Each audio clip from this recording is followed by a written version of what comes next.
Bienvenidos a un episodio más. Esta vez estamos acompañados por la licenciada Yesenia Padilla. Yesenia, gracias. Bienvenida nuevamente, esta es su casa. Y nosotros vamos a continuar hablando sobre una línea de temas bastante interesantes para la mujer de hoy. Y en el día de hoy vamos a hablar sobre el acoso, enfocado en el acoso laboral, sabiendo a su vez que eso trae varias detonantes.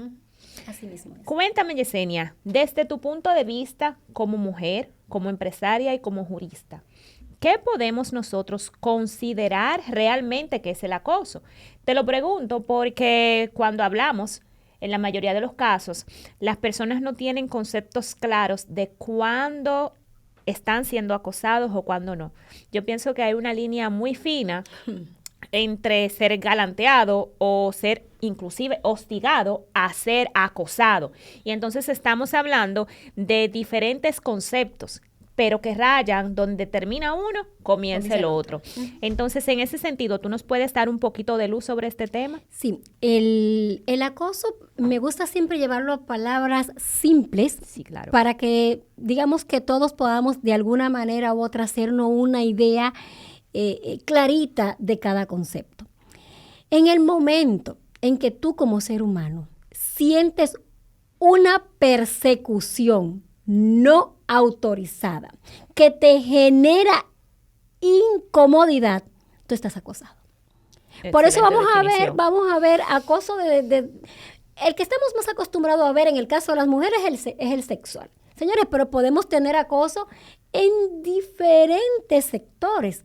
Quizás, como tú decías ahorita, más tenues unos que otros, por las consecuencias que generan y, digamos, por la manera en que esa persecución es llevada a cabo.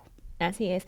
Yo soy muy amante de los datos y aquí hay algunos datos que traje hoy para establecer cómo estamos con los números, las estadísticas en realidad. Y aquí yo tengo que 1 de cada 3 mujeres sufre acoso sexual, incluso laboralmente. Y el 92% de las mismas no denuncia este acoso. Es que esta denuncia realmente se hace muy cuesta arriba y esta también se hace difícil de hacerlo y las estadísticas te van a decir que tampoco se denuncian. Pero imaginémonos que tú estás recibiendo miradas lascivas de tu jefe, porque evidentemente tú fuiste un viernes a trabajar quizás con un jean un tanto pegado al cuerpo, porque tienes una anatomía voluptuosa que no la vas a poder ocultar debajo de un saco. Y es evidente que si tú estás recibiendo una mirada, un gesto, desde el punto de vista de que ya te da una connotación de que te está mirando no como el subordinado, como empleado, sino ya en tu condición propia de mujer, plagada con algún tema de placer sexual, evidentemente hay un acoso. Y esto se agrava cuando tú estás sintiendo que esa persecución no te es satisfactoria. Porque vamos a hablar las cosas y lo voy a decir como mujer. En el momento en que tú estás mirando. Que tú lo permites. Y que tú lo permites y que tú te sientes halagada, como decimos, bueno, a mí me gusta el piropo, pues ya ahí creo que el concepto acoso ya hay un mutuo consentimiento. Porque ya hay un mutuo consentimiento implícito, aunque quizás ni se ha dicho, y quizás a nivel de mirada, a nivel de sensación, esté dado. Entonces, por eso es tan tenue manifestarlo y muy difícil de denunciarlo, o peor aún, difícil de probarlo. Sí. Hay un aspecto, por ejemplo, que quiero resaltar en función de lo que me dices. Y según las mismas estadísticas establece que el hostigamiento laboral y el acoso sexual son como expresiones de violencia de género en el trabajo, afectan la estabilidad laboral y las condiciones de trabajo de las personas que la sufren, digamos que serían las víctimas, creando un ambiente de trabajo, digamos que insoportable, básicamente. Entonces, ahí en lo que estaba yo mirando este artículo, puedo visualizar algo bien interesante y que sería lo más simple. Caballero, si a usted le dijeron no, es no. O evidentemente, y como mujer, me parece que a todas nos ha sucedido, de que si estás sosteniendo un encuentro, meramente laboral, meramente empresarial, comercial. Y hay quizás algunos insinuamientos, algunos toques, algunas miradas que, digamos que puedan sacar de concentración de contexto ese escenario, vamos a llamarlo no solemne, sino profesional, y ya tu objetividad, tu concentración está siendo afectada. Entonces ya de por cierto, si tú vas a ir a un ámbito de negociación, tú quieres estar concentrada. Y si tú estás recibiendo este tipo de mirada o de condición o acondicionamiento, evidentemente tú no vas a rendir lo que tú sabes que tienes la capacidad de rendir. Y quizás eso vaya al traste con un negocio que tú vayas a plantear. Ahí habría, si vámonos a la teoría del derecho, pudiera haber inclusive si pudieras demostrar una acción en daños y perjuicios. Porque yo tenía para trabajar un esquema. Y lo cambiaste. Lo cambiaste por tu, digamos que por tu llevarlo a un escenario de acoso, y yo particularmente vi que perdí. Así es. Inclusive, si yo me puedo salir un poco de ese escenario, no menos cierto es lo que tú estás comentando en este momento, justamente. Y el artículo también lo define. Dice que las víctimas sufren malestares, sufren realmente daños, malestares físicos, malestares psicológicos, y establece que esto es una especie también de violencia de género.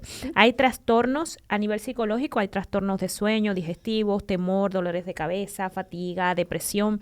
Y cuando yo veo todas estas estadísticas, yo me puedo poner en la piel de una mujer profesional. Cuando tú sales a vender tu unidad de pensamiento, tus capacidades, tus calidades. Tus competencias. No necesariamente, aunque tu cuerpo forma parte de ti, no es eso lo que estás vendiendo. Exacto. Y eso no tiene nada que ver, y eso también para mí es una forma de acoso. Eso no tiene nada que ver que la mujer tenga pues una ropa determinada o una manera de vestir, de caminar determinada, independientemente de, aunque ella no tenga las formas adecuadas, independientemente de, ella tiene el derecho a no ser acosada. Ella tiene el derecho a no sentirse vulnerable, porque lo que yo veo detrás de todo eso, y que entiendo que es lo que la ley trata de proteger, es que detrás de todo eso lo que se afecta es la vulnerabilidad de aquella persona que es acosada. Y esto no significa que solamente las mujeres seamos las acosadas. Lo que significa es que somos las más vulnerables al acoso. Y esto lo puedo relacionar un poco al episodio pasado cuando estábamos hablando de discriminación. Exacto. Cuando hablábamos de discriminación, puntualizábamos que los directivos son más del 64% hombres. Ahora, cuando me voy a las estadísticas de acoso sexual, veo que 1 de cada 3 mujeres han sido acosadas sexualmente en sus ambientes laborales o profesionales. Si juntamos estas dos estadísticas y tratamos entonces de poder leerlas y comprender un poco a través de ellas, entonces es muy fácil la teoría del caso. Es muy fácil entonces establecer que las mujeres somos más vulnerables y estamos siendo más acosadas porque la mayoría de nuestros directivos son hombres. Están en una posición de poder. Hay otra estadística también que establece que la mayoría de los acosos se hacen del superior al subordinado. Son solamente un 15% de los casos cuando se hacen entre empleados, que también se puede dar. Tú puedes, a un compañero que esté a la par de tus funciones, también él puede estarte acosando. Sin embargo, en la mayoría de los casos se da desde una postura de poder. Entonces, eso es lo que rompe con la parte de la vulnerabilidad, porque el que me está piropeando, el que me está mirando, el que me está pasando la mano por encima, qué sé yo, para tocar algo que está en mi mesa, en el computador, lo que sea, o de repente es mi jefe, o es mi profesor, o es cualquier figura de poder.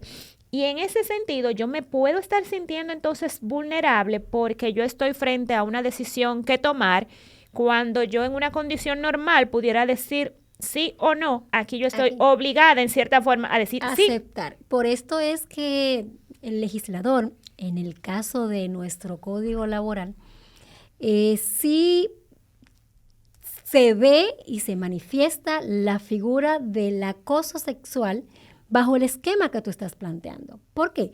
Porque el empleador, utilizando su figura de jerarquía, se aprovecha de esto. No es lo mismo, porque también podemos ver el acoso fuera del ámbito laboral, que no deja de ser acoso.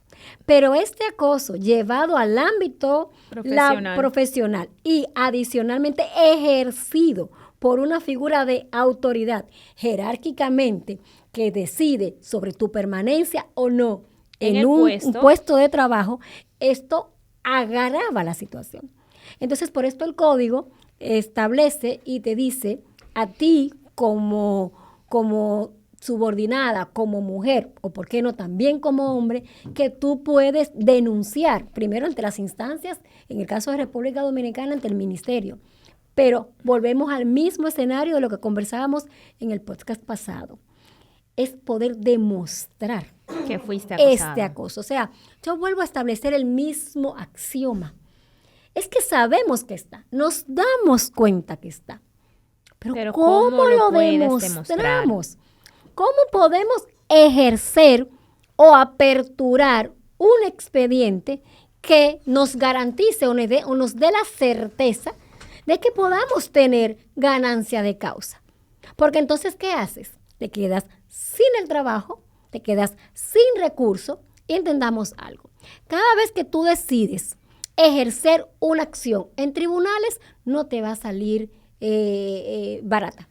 Tú vas a tener que erogar hacer costos. Entonces, quizás ahí es que está esa dificultad material de lograr que una figura, aunque esté contemplada en 35 leyes, en 2 códigos, en una constitución, no deje de ser un tanto de letra muerta, porque sea impráctica en cuanto a la aplicación como tal, o por qué no, a la utilización como bien social para erradicar, digamos, esas acciones que por las estadísticas que tú hablabas hace un rato, evidentemente la mujer es la que más la sigue sufriendo. Y la va a seguir sufriendo por su condición fisiológica de ser el llamado sexo débil de la ecuación hombre-mujer.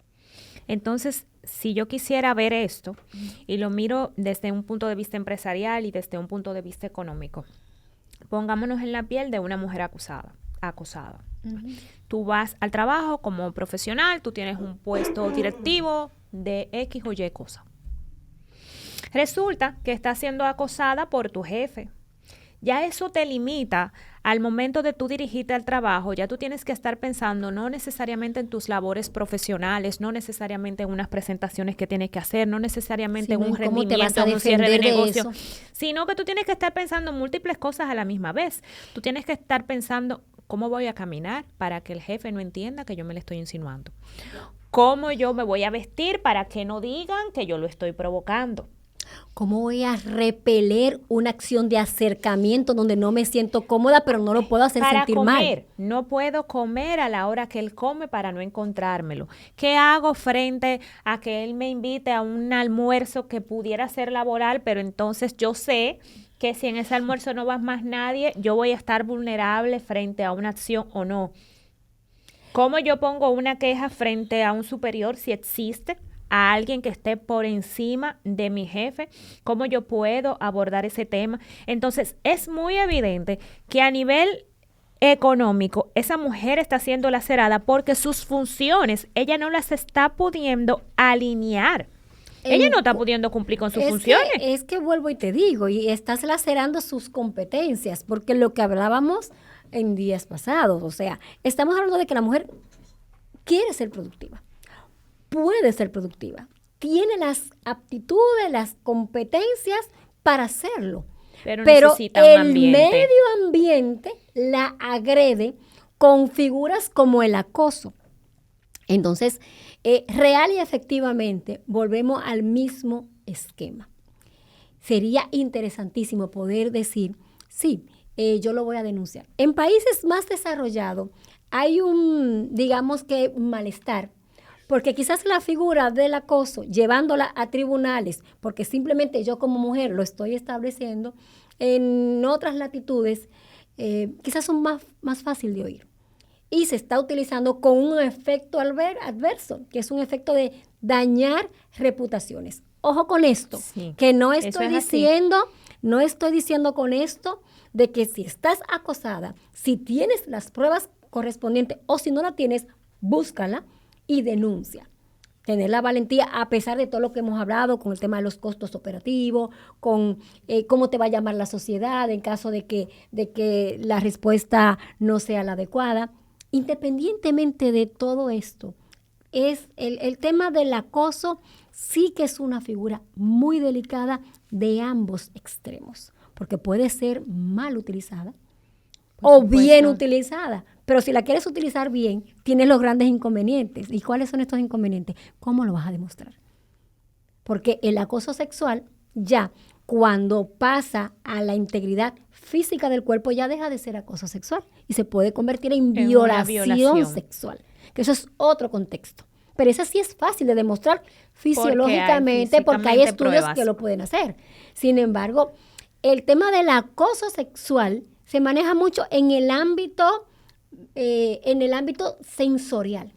Porque cuando viene a ver también vamos a establecer esto. Puede ser que alguien sostenga la mirada por más de 5 segundos y la persona que está recibiendo interprete que está siendo acosada porque le estás mirando. Ya eso es una interpretación. Exacto, y es bastante difícil saber qué es sí y qué es no en ese sector. ¿Se puede establecer una diferencia entre lo que es acoso o hostigamiento o simplemente es un término, una parte de conceptos? Bueno, desde el punto de vista legal y las normas que hasta el momento he podido indagar, el acoso sexual sí está tipificado. Está tipificado en diferentes normas, reglado y sancionado. Sin embargo, el hostigamiento no. Por lo menos en la República Dominicana como figura no vas a ver los hostigamientos. Tenemos que trabajar. En ese sentido, me gustaría ver otra de las informaciones donde dice que el hostigamiento laboral, igual que el acoso sexual, tipificado de manera separada, como expresiones de violencia de género en trabajo, afectan la estabilidad laboral, condiciones de trabajo de las víctimas, creando un trabajo insoportable, provocando bajo rendimiento, lo que estábamos hablando, ausentismo y hasta renuncia del trabajo. Entonces, en ese sentido, podemos ver que existen lo que ahora le llaman moving, existen otras tipificaciones de acoso aparte del acoso sexual. Porque como tú bien decías, cada vez que tú estás siendo obligado a hacer algo que no es lo que tú deseas o recibir hacer, algo que tú no no es quieres lo que quieres recibir, entonces podemos estar hablando de que eso está tipificado como acoso. Sí. Y en ese sentido podemos entonces estar hablando de que se dan ofensas, que es muy, muy normal, inclusive en algunos puestos específicamente lo he visto mucho, insultos, ofensas, amenazas de desmejora en los paquetes salariales, castigos laborales, despidos, insinuaciones sexuales y hasta casos de violación. Las cifras que veo para mí, honestamente, son sorprendentes. Y peor de todo es que cuando salgo a la calle puedo confirmarlas sin necesidad de ser una experta. Hace un rato para yo venir acá, estaba yo preguntando justamente a unas chicas, ¿alguno de ustedes conoce a alguien que haya sido acosada? Y me dice una, habían 4 en el salón. Una me dice, ay, yo. Le digo yo, ¿qué te pasó? Ella me dice, bueno, yo trabajaba en un lugar y yo fui acosada. Cuando ella me relata la historia, ella fue violada. Ella entiende que fue acosada, no, usted fue violada. Sí, porque se confunden los términos. Hay uno que es más tenue que el otro. La violación evidentemente es el extremo. Ya llegó a la parte física, ya llegó a la parte física. Sin embargo, lo que más me llamó la atención fue que otra de las chicas que inicialmente me dice que no, que ya no había conocido a nadie, que nunca hubiera sido acosada, cuando la otra está relatando su experiencia, sí, ella dice, ay no, mi hija, pero donde yo trabajaba todas nos manoseaban. No. ¿Es eso? Ah, no, porque pues, mira, cuando te iban a pagar la nómina, tú tenías que ir y el cliente, el jefe, dependiendo de cómo estuviera, te tenía masajeado en las piernas o te decía, ay, muñeca, siéntateme aquí, ay, tráeme esta agüita, ay, ráscame la cabeza. Y para mí lo sorprendente es que ella no comprenda que si usted no quería hacer eso, la están acosando. Es que Yo le pregunto a ella, ¿cómo tú te sentías? Y me dice ella, ay, ese señor era una forma de esta y de esta. Para no decir, para que nadie se ofendan y no diga que estoy discriminando a nadie, no voy a decir lo que me dijeron, pero ella me dijo, me provocaba malestar. O sea, para ella era un acto repugnante. Entonces, pero sí, ella no sabía que ella estaba siendo acosada. Ella dijo que no, que ella no estaba haciendo... Cuando yo pregunté, ¿alguien aquí ha sido acosada? Una de las chicas sale y cuenta la historia. Ella me había dicho que no y mueve su cabeza y dice que no. Cuando la otra habla, ella dice, oye las palabras, ay, chica, pero donde yo trabajaba eso era lo normal. Tú tenías que sentarte en la pierna, tú tenías que dejarte manosear, tú tenías que rascar la cabeza. Y fíjate que cómo en nuestras sociedades, con estos comportamientos y con la incorporación de manera masiva de las mujeres en los lugares de trabajo, ¿qué hemos tenido que hacer? Bueno, acostumbrarnos al tema. Y quizás por eso nos pasa desapercibido la cantidad de acoso a la que hemos sido sometidas, que cuando tú te pones a mirar lo del contexto, del concepto como tal, de lo que es el acoso, evidentemente hay un tema de educación pero pendiente. Eso no debe de ser, o sea, honestamente, yo no tengo puerta abierta para acosos para nadie, yo bloqueo a la gente, tengo mucha gente bloqueada en mi teléfono, aparentemente van a seguir siendo más los bloqueados, no es no, así que no hable por mí, aprenda español, no hay traducción automática, pero recuerda eso una no cosa, puede ser. Pero recuerda algo, Yaneris, lo estamos hablando de el acoso en el ámbito laboral y cuando este acoso lo está siendo ejercido por una figura de autoridad. Una figura ahí la cosa de poder. Es distinta. ¿Por qué? Porque tú quizás, si te sientes que alguien por WhatsApp, por un mensaje, en una reunión de negocios, y te estás hablar de temas personales que no competen. Y quizás tú en ese momento dices, bueno, mira, con esa persona cierro, o como decimos en buen dominicano, bloqueado, porque ya no hay. ¿Pero por qué? Porque tú no tienes la necesidad de vincularte de ninguna especie con esa persona, pero imagínate el escenario donde sí, donde tú necesitas la vinculación, donde tú necesitas ese reconocimiento de decir, ay, o como decimos en nuestras oficinas, es que yo estoy frío con el jefe. Entonces, yo creo que en este caso, mucho más, tienen que llegar diferentes formas, no solamente esta, pero diferentes formas de mucha concientización, mucha educación, no solamente a la mujer, también al hombre. Yo creo que en el caso de la mujer, sí, es autoeducarse para poder distinguir cuando esta línea tenue se está transgrediendo. Pero donde yo siento, y desde mi punto de vista, debe estar la concientización más que en el víctima, en el victimario. Así es. ¿Por qué? Porque en el momento en que deje de haber un agresor, no va a haber víctima. Eso es una máxima de derecho que la podemos aplicar al estado de vida en cualquier escenario. En el momento en que desaparezcamos al agresor, al que acosa, tenemos una relación de pareja, una relación laboral, porque vuelvo y digo, debemos tener sectores y cada sector de estar debidamente deslindado. Tú vas a tener una persona que te va a galantear, como decíamos ahorita, que va a hacer todo el cortejo porque quiere tener un tipo de relación contigo, que quizás no es para casarse contigo, quizás es porque le interesa vivir una aventura emocional, romántica contigo, que ya eso es otra cosa, pero llevar permita, eso, pero en el ámbito de la libertad. Pero llevar eso, número uno, a un ámbito laboral y llevarlo bajo el esquema de decir, tengo que aguantarlo porque, bueno, el señor es rico o es político o me va a ayudar o yo lo respeto porque es mi padrino. A eso hay un punto que a mí siempre me ha molestado muchísimo cuando se tocan estos puntos y es el de querer responsabilizar a las víctimas.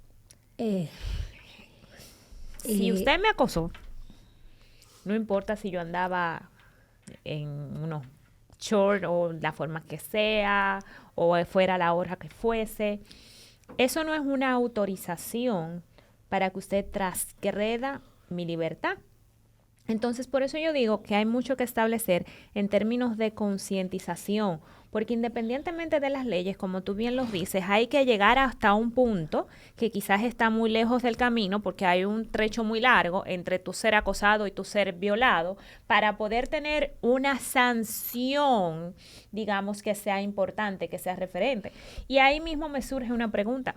Nosotros tenemos en República Dominicana, por ejemplo, algún referente de alguien que lo hayan metido preso por acosador. ¿Hay algún acosador que está preso? Porque aquí hay yo puedo hacer una lista y mandárselo al Ministerio Público para que empiecen a buscar gente. Mira qué es lo que sucede. Es que tú vas a encontrar escenarios, casos ruidosos, donde ya se ha materializado no el acoso, se ha materializado la violación. O, ¿por qué no?, de manera ya comprobable el tema del acoso. Por ejemplo, tenemos un caso que República Dominicana llenó páginas, que fue el del payaso Kanki. Sí. Con que era peor, bueno, ese porque este caso evidentemente era enfocado a un sector muy vulnerable, que la Constitución lo defiende.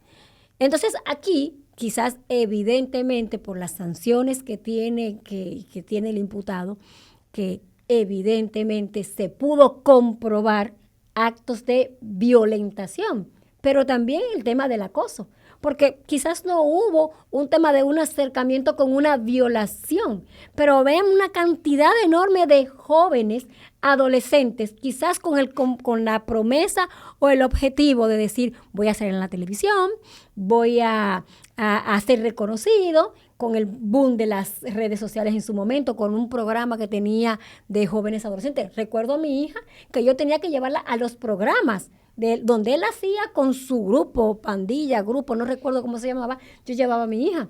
Y evidentemente estaba expuesto a esto. Y él tenía una figura de autoridad. Entonces, sí, pero fíjate que son casos en el cual le pasa a uno y hay silencio. Quizás es cuando ya es muy grosero, es que la cosa sale. Aquí nuestro trabajo es hacer que no hay que esperar a que el agresor lo haga de manera grosera. La valentía. Pero esto va desde todos los sectores, desde nosotros como padres, cuando estamos criando, desde las escuelas, desde el sector justicia, cuando va una persona a poner una denuncia o una querella, darle seguimiento, desde el Estado como tal, desde cada ser humano que accede a una red social. Porque si tú efectivamente las redes sociales castigan y sancionan más que cualquier institución. Así viraliza algo para que veas que vas a tener la sanción de la sociedad. Que es la más fuerte. Es la más fuerte. Sí, así es. Bueno, Yesenia, gracias por venir nueva vez. Muy esclarecedora tus respuestas a estas cuestionantes. Y gracias a ustedes por seguirnos. Nos vemos en una próxima ocasión. Muchísimas gracias.